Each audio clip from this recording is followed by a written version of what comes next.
Hello, and welcome to POMA Does, a podcast produced by the Pennsylvania Osteopathic Medical Association. We provide a voice for osteopathic medicine and share insights on issues important to osteopathic physicians, residents, and students, as well as those who embrace the osteopathic philosophy. POMA's mission is to promote the distinctive philosophy and practice of osteopathic medicine for our patients, our members, and the communities we serve. Thanks for tuning in.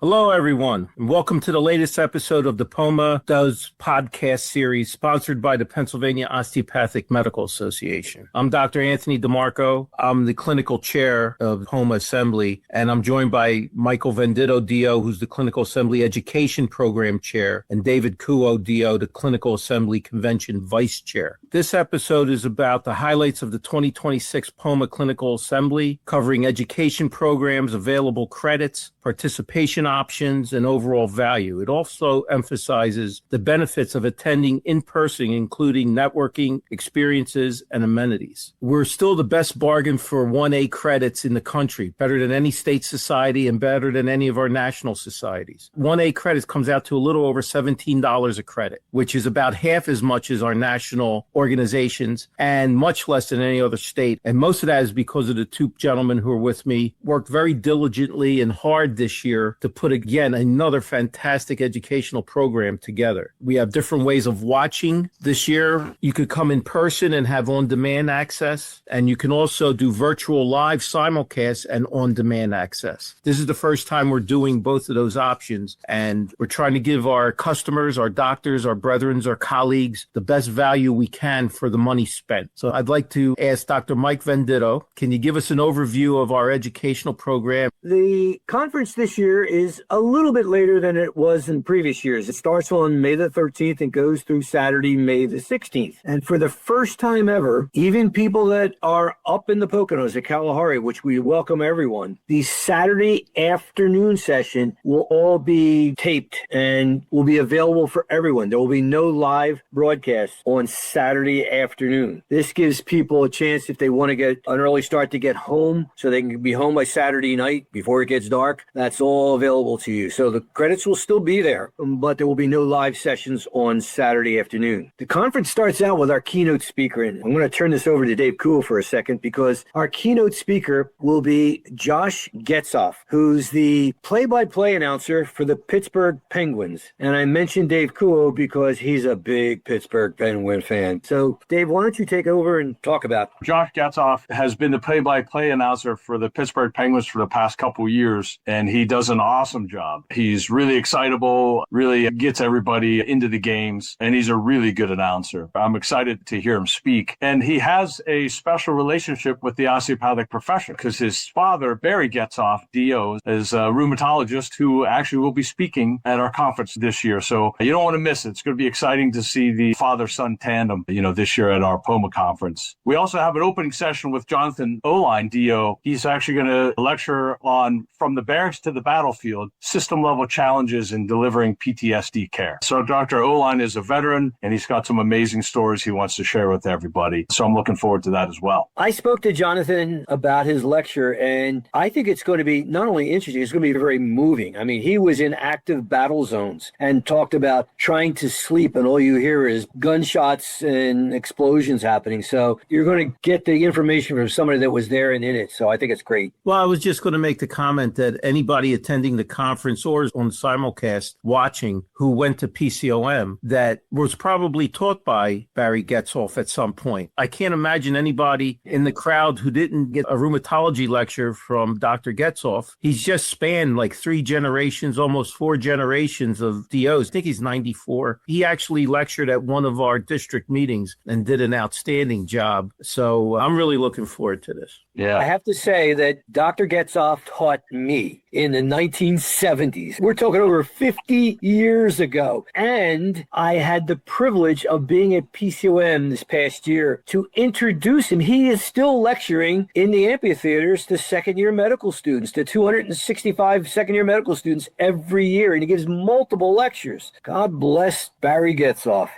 I've been a member of POMA since '89. I'm telling you, it gets better every year. better. It's amazing. Every time we put on one of these conventions and I think, okay, that was good. How are we going to top that next year? Guess what? The lectures get better. We discover new formats. We discover ways of capturing the interest, maybe shortening the lectures and making multiple and putting different topics together, a continuous evolution. And it does get better. It's really a team effort to put this on. For several years, I've been trying to get a lecturer to come up to our convention and talk about over-the-counter drugs. And I was able to secure Dr. Fred Goldstein, PhD in pharmacology, and he will be lecturing on the 10 most common over-the-counter drugs consumed. He'll talk about their actions or lack of actions and drug interactions. I think something that would be very important to just about every physician practicing, because more and more people are taking these over-the-counter drugs. I also am very pleased that we were able to secure Dr. Hossein Bourgai from Fox Chase Cancer Center. Dr. Bourgai has become one of the leading experts in the Delaware Valley in lung cancer, and he will be presenting a topic on what's new in treatment of lung cancer. Some very wonderful advances have been made over the past couple of years, and I couldn't say that a few years ago. For about 25 years, nothing changed with lung cancer, but over the past few years, there's been some pretty remarkable changes. So he'll be up there lecturing about that. So Dave, I'll turn it over to you now. I'm really excited about that lecture because Dr. Bourgai was my classmate, class of 96. But Dr. Bourgai will be presenting and representing us well. Speaking of other great lectures, Dr. Lauren Noto-Bell, who is the head of our ONMM residency at PCOM, she's going to be talking about treatment for the outpatient setting, a top 5 techniques review. So she's going to go over common things that a lot of us do in the office, and maybe if we don't do it enough, she'll give us a little refresher so that we can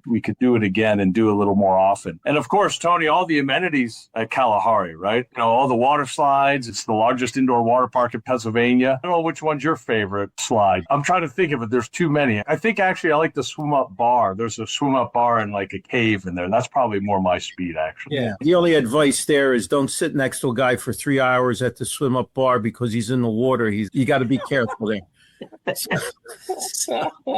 Why? Mike and Dave, could you talk a little bit about how we categorize these lectures? You know, like Thursday afternoon is a certain topic. And then last year, I think you guys did a really good job in shortening the lectures, hitting more topics in the same amount of time. And it was really interesting. And we got really good responses. For those of you listening, we actually do read every comment that's sent in, and we do listen. And if something makes sense, we will involve it and we'll consider it for action the next year or the year after. So please feel free to write those comments, and, you know, compliments are always appreciated. Mike, would you like to talk about how you form this schedule? Dave, how you form this schedule? Our opening session is Wednesday morning, where we have our keynote speaker and our Michael Avalone speaker, which is going to be Jonathan O'Lean, which you've heard about already. Wednesday afternoon, Dr. Craig Frankel has done for many years a wonderful job arranging for multiple cardiology, different lectures. So there's a lecture on the new treatments of congestive heart failure, things like that. And that will all the cardiology lectures are going to be Wednesday afternoon. Thursday and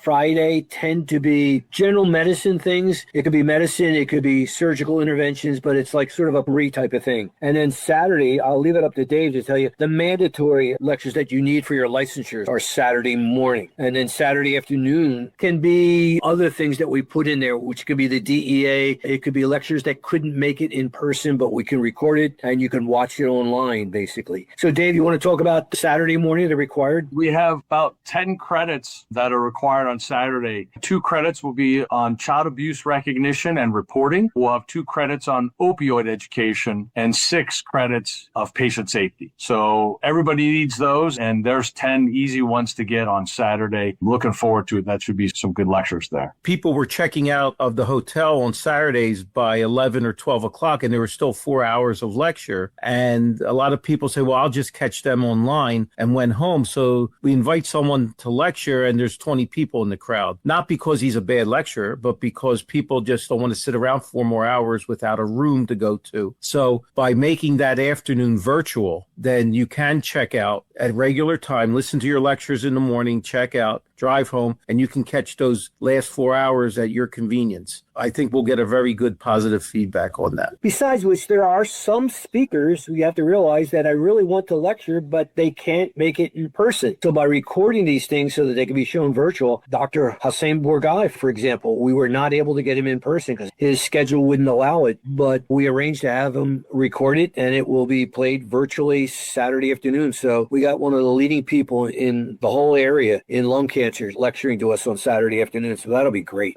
Don't forget about the opportunities to network with all your colleagues and your friends. You know how it is. When we're there, we have such a great time following up with people, catching up. You can meet some class of 1996 alum there, and we're happy to talk to you about how great our time was at PCOM. So if you ever want to talk to us there, you can as well. And the other good thing is that, we're dual certified with the ACCME. We have a lot of classmates who may have done an allopathic residency and have never come to our convention because our credits didn't count towards their certification. But because POMA went through the trouble several years ago, it was like a 2 or 3 year process to get certified by the ACCME. They can now come to our DO convention and still get their allopathic credits. And that's a big advantage. So you may see colleagues that you haven't seen for a long time also show up. Our theme this year, I don't want to neglect that, is grounded in tradition, growing for tomorrow. That about says it all. Grounded in tradition. We never forget where we came from, but we're always moving forward. You can attend in person, simulcast, on demand. All of that is excellent. Again, 34 CME credit hours. If you do the math, it's like $17 a credit. Nobody beats that anywhere. You get all your mandatory reporting things. You don't have to go anywhere else except with us. And we welcome all of you. Dr. Venditto was my teacher. That's how Dr. Venditto is. David Kuo, DO, thank you very much. He's my vice chair. He calls me every day to see if my pulse is working. And as long as it is, he doesn't have to do anything that day.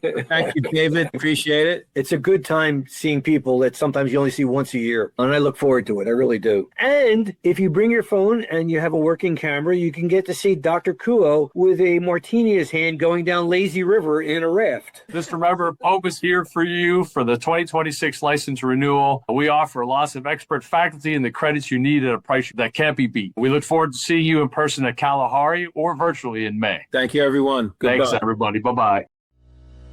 Thank you for joining us for this edition of POMA Does.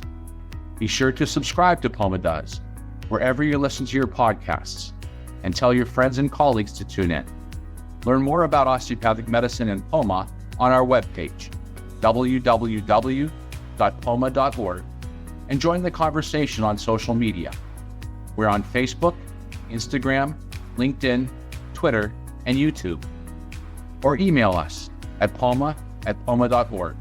We'd love to hear from you. Join us next time for another edition of POMA Does.